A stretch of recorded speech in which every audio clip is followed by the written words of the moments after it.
Think and Grow Rich, Napoleon Hill. If you interviewed the 500 richest people on the planet and then wrote a book about it, this is exactly what you would get. Think and Grow Rich. It contains the golden rules of success. The book was written in 1937 by Napoleon Hill with the support of Andrew Carnegie, one of the wealthiest men of his time. And to this day, it remains one of the most famous books on personal development. Most modern literature on this topic contains ideas from this very book. It lists 13 major principles, and in this review, we will examine 9 of them. Principle number 1. Desire for every person striving to be successful. It is extremely important to have a desire to achieve success. A lack of desire means a lack of motivation to act. But simply wishing for something is not enough. When you are full of desire but take no action, it leads only to disappointment. A fire must burn tirelessly within you, so strongly that your desire automatically leads to actions that bring visible results. When you focus your attention only on the desire, you become so absorbed in thoughts of possessing the thing that you imagine what it will be like to own it in reality. You visualize. This is how desire pushes you to action, because you truly believe in it. That is when you are ready to work towards your goal for 10 hours a day. Falling asleep and waking up with this idea and excitement to continue. You don't think to yourself, if this doesn't work, I'll do something else. You commit yourself completely. +1. In 1519, Captain Hernán Cortés landed in Veracruz with the goal of conquering the Aztec Empire. Upon arrival, Cortés and his soldiers quickly realized that the Aztecs had a numerical advantage and the chances of victory was slim. But Captain Cortés's desire to defeat the Aztecs was so strong that he ordered his soldiers to burn their ships so that they would have no thought of retreating. Burning the ships was a clear signal to the soldiers. Either we win this battle, or we die. There is no way back. As a result, Cortés won the battle, even though the Aztecs outnumbered them. In my opinion, this story is an excellent example explaining the author's point of view on desire. In his book, Hill describes 6 steps necessary to turn your dream into reality. Fix in your mind the exact amount of money you desire. Determine exactly what you intend to give in return for the money you desire. Establish a definite date when you intend to possess the money. Create a definite plan for carrying out your desire and begin at once. Whether you are ready or not to put this plan into action. Write out a clear, concise statement of the above. Read your written statement aloud twice daily. Principle number 2. Faith. This is something you cannot see but can feel. The author describes faith as absolute confidence that you will achieve exactly what you want. Many rush impatiently after a dream, but sooner or later they face difficulties. They are gnawed by doubt and distrust from family and friends. Succumbing to these feelings, a person gradually loses faith in themselves, and then faith in their dream. No one said achieving your dream would be simple. Your will must be solid as a rock. The author says, if you think you are beaten, you are. If you think you dare not, you don't. If you like to win, but you think you can't, it is almost certain you won't. Life is a battle, and victory does not always go to the strongest or fastest man. But sooner or later, the man who wins is the man who thinks he can. +1. Principle number 3. Autosuggestion. Using this method, you can force yourself to believe that you are capable of achieving any goal.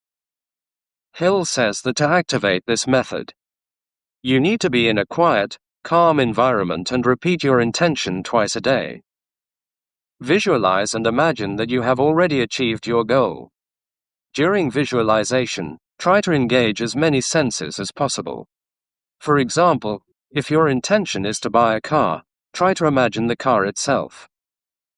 Imagine sitting in the driver's seat, touching the steering wheel, hearing the powerful roar of the engine, smelling the leather interior, and seeing the happy and proud faces of your parents when you drive them in this car. A few days ago, I listened to an interview with billionaire Dan Pena, and he talked about how he dreamed of buying a Rolls-Royce. To strengthen his visualization, he went to a car dealership, sat in the car, and enjoyed the smell of the leather interior. You might say this is a waste of time and won't work, but let me explain one fact. Our brain does not understand the difference between reality and illusion. Suppose you dream of learning to play the piano, and your visualization of this process equates to opening yourself up to this perspective. The moment you start visualizing, you plant your dream like a seed. When you do this constantly, you water it and fertilize the soil. Your seed grows and will certainly bear fruit in the future. You may have noticed that when you start constantly thinking about your goal, you see more and more things related to it around you. Even when you are not thinking about the goal, your mind subconsciously directs your attention to certain objects. This is how a brilliant thought or idea strikes you, seemingly coming from nowhere. +2. Principle number 4. Specialized knowledge. The author strongly recommends being a specialist rather than having superficial knowledge in many industries. If it were only about acquiring general knowledge, all professors and teachers would be incredibly rich people. However, this is not the case at all. Simply possessing knowledge does not make a person smart or successful. Hill argues that success and power are acquired through carefully organized and intelligently directed knowledge. Let's look at an example confirming the power of specialized knowledge. If you were looking for a photographer for your wedding, who would you choose? A person with experience and a reputation specifically in wedding photography? Or just a good photographer? Most likely, you would choose the one who specializes in wedding shoots and would pay them, even if their services were more expensive than a regular photographer. Another example.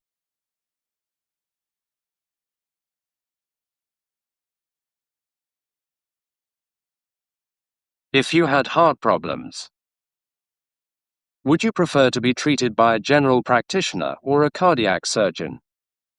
I think you understand what I mean.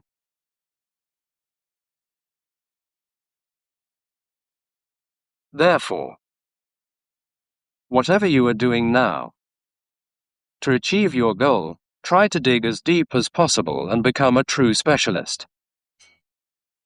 I personally think that becoming a highly specialized expert and staying in that field without stepping aside is difficult.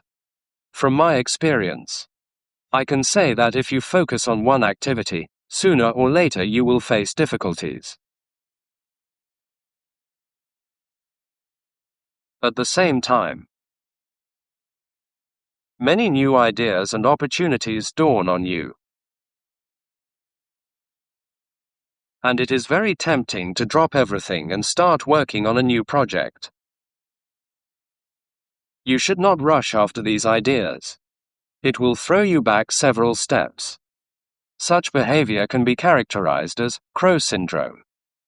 That is, the readiness to pounce on all shiny objects and not focus attention on one thing. +3. Principle number 5. Imagination. Imagination is our own workshop where we build our plans. Ideas are born here. Desire takes form, and form takes action. All with the help of our fantasy. If you can imagine it, you can create it, says Napoleon Hill. Everything is created twice. First in your imagination, and then in physical form. Inventions like the telephone, computer, and airplane were once just someone's idea, which gradually took form and then became a real product. Einstein said that imagination is more important than knowledge. While knowledge and logic take you from point A to point B, imagination can take you anywhere. Some of you will say, this all sounds scientific and interesting. but I don't have a highly developed imagination, and I don't know how to improve it. To which I reply, imagination is like a muscle. The more you train your musculature, the more developed it becomes.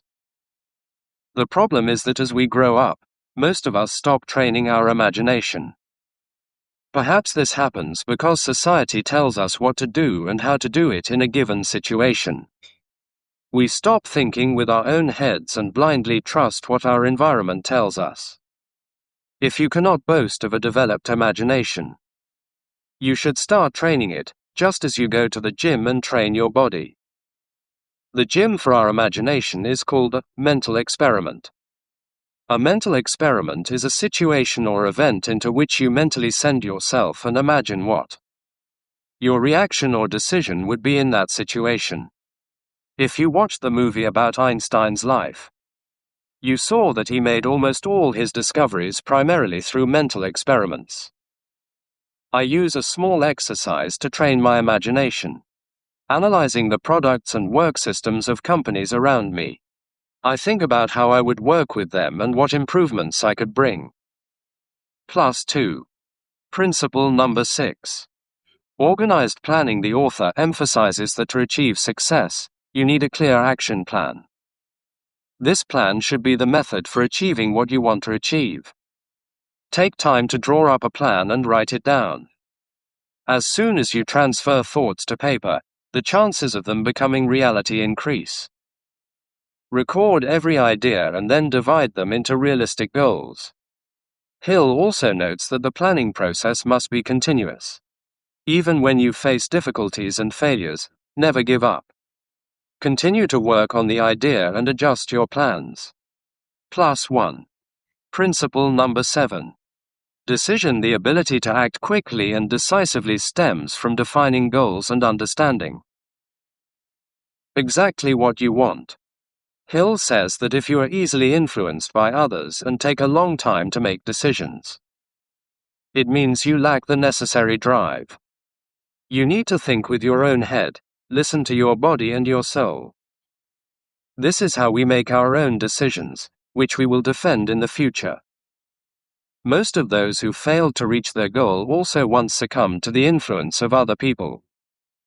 They allowed the media and gossiping neighbors to think for them. Opinions are the cheapest commodity on earth. Everyone has an opinion. Which will you choose?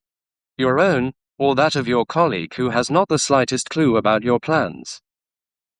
Even your family and friends will harm you by making jokes and jibes in your direction, even if they don't mean it maliciously.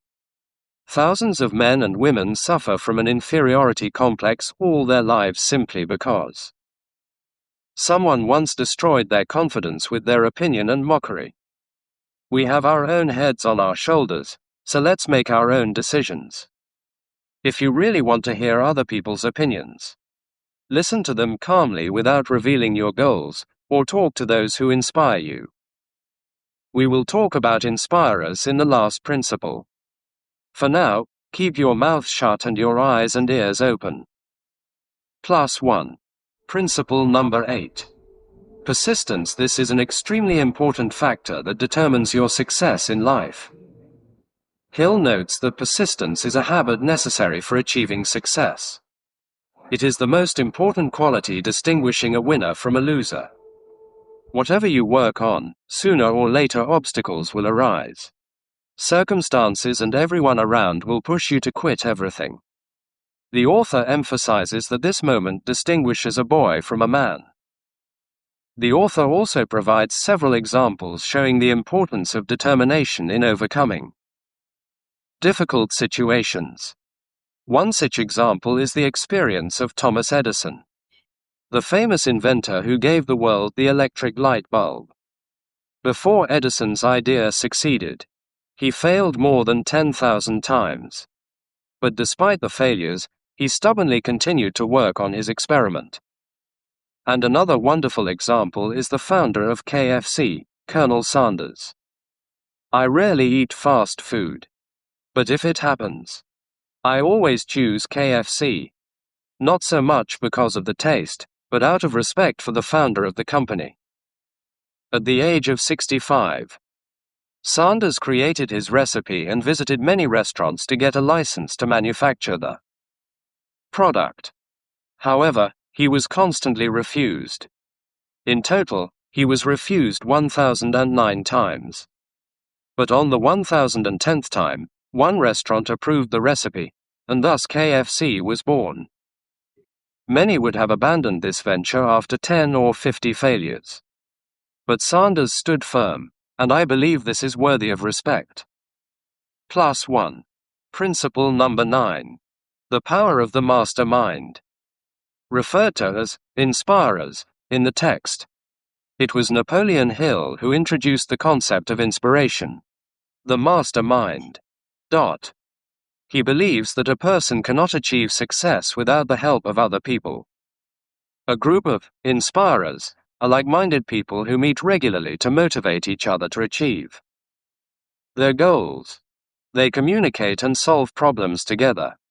Simply put, a mix of experience and mental abilities has a positive economic impact.